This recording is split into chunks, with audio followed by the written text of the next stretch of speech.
Salam les frères et sœurs, alors aujourd'hui on se retrouve pour une nouvelle recette que vous connaissez tous, c'est le Tchéboujen. D'ailleurs grosse dédicace à tous mes galsen qui verront la vidéo. Alors tout d'abord vous allez prendre la viande de votre choix. Personnellement ma mère elle a pris des os au bucco. J'ai mis une marinade que ma mère avait déjà préparée au préalable. Ensuite j'ai rajouté de la poudre Tex-Mex, ensuite un peu de sel et ensuite un peu de vinaigre. Et ensuite du poivre, qui dit sel dit poivre.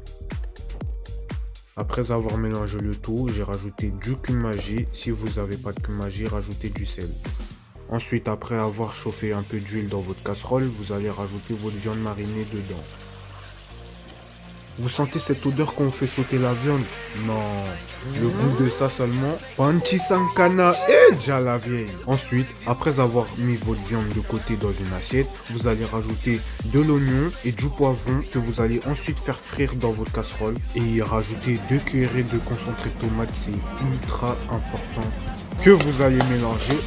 Ensuite, vous allez rajouter du sel, de l'eau, que vous allez mélanger. Vous connaissez déjà la chanson de façon. Puis vous allez y rajouter votre viande, que une fois imbibée, vous allez retirer de la sauce.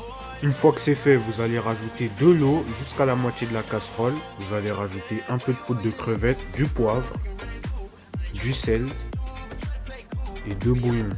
Étape finale, vous allez venir rajouter le riz en masse. Blindez ça seulement. Après, vous connaissez la chanson encore, mélanger. Et ensuite, les gars, vous allez laisser ça cuire à feu doux jusqu'à la cuisson complète. Malheureusement, je ne peux pas vous donner de temps exact. Juste assurez-vous que le riz soit bien cuit. Et n'hésitez pas à surveiller la cuisson aussi, les gens, c'est très important. Et voilà, on a enfin terminé notre chep. Non, regardez comment ça donne envie. Purée, ça brille de mille feux. Voilà.